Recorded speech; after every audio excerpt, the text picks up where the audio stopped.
नमस्कार, जय श्री कृष्णा, जय श्री राधे। मित्रों, मैं हूं आचार्य प्रमोद मिश्रा और आप देख रहे हैं हमारा खास कार्यक्रम कार्तिक महात्म्य कथा। चैनल पर जिससे जुड़े हैं, चैनल का नाम है कल्याण वस्तु। लेकिन ध्यान दें, हमारा चैनल इस समय आचार्य प्रमोद मिश्रा जी के नाम से है। इस चैनल पर आप नए दर्शक हैं तो चैनल को सब्सक्राइब जरूर करें, लाइक करें, शेयर करना बिल्कुल ना भूलें।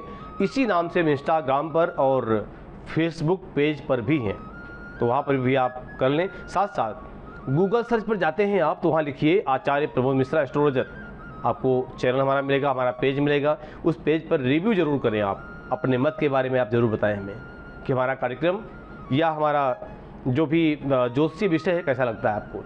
तो आज की विषय में हम सुनाएंगे कार्तिक महात्म्य कथा के अंतर्गत 29वां अध्याय को प्रारंभ करूं। निवेदन है कि आप शंख ध्वनि को सुने। मैं शंख ध्वनि करने जा रहा हूं। शंखनाद।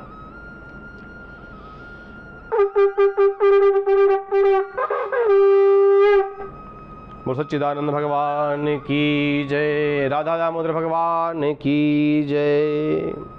मित्रों, इस 29वें अध्याय में राजा पृथु कहते हैं नारद जी से कि हे मुनि श्रेष्ठ, आपने कलह द्वारा मुक्ति पाए जाने का वृत्तांत मुझसे कहा, जिसे मैंने ध्यान पूर्वक सुना है। हे नारद जी, यह काम उन दो नदियों के प्रभाव से हुआ था, कृपया यह मुझे बताने की कृपा कीजिए। वो कौन सी नदियां हैं? नारद जी कहते हैं कि हे राजन, कृष्णा नदी साक्षात भगवान श्री कृष्ण महाराज का शरीर और बेड़ी नामक नदी भगवान शंकर जी का शरीर है।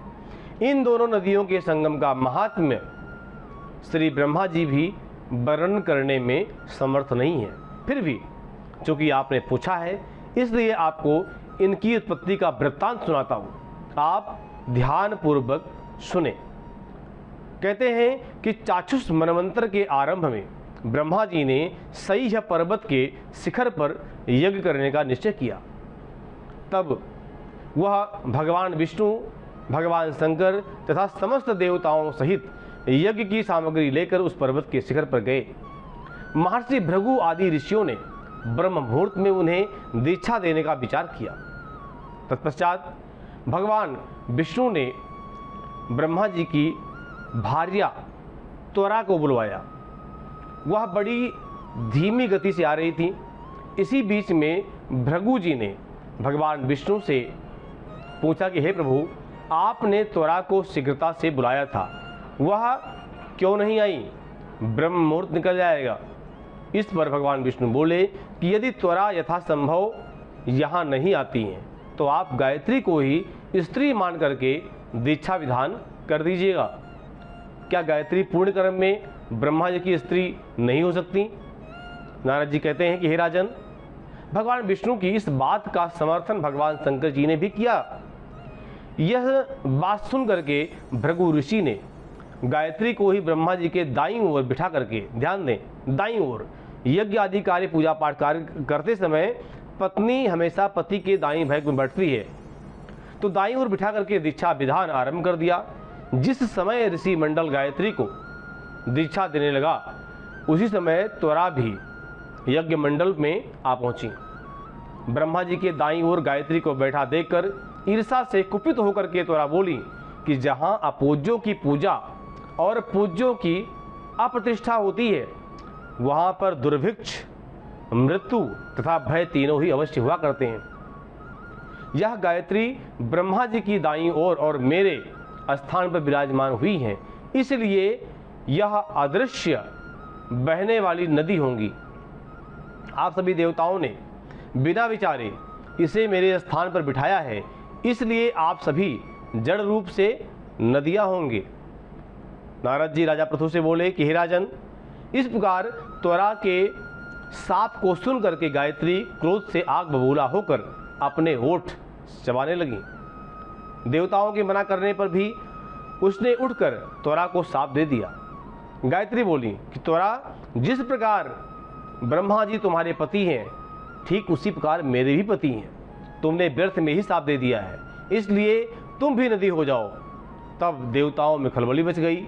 सभी देवता त्वरा को साष्टांग प्रणाम करके बोले कि हे देवी, तुमने ब्रह्मा आदि समस्त देवताओं को जो साप दिया है वह उचित नहीं है, क्योंकि यदि हम सबके जड़ रूप नदी हो जाएंगे तो फिर निश्चय ही इस तीन लोक में 3 लोग बच नहीं पाएगा।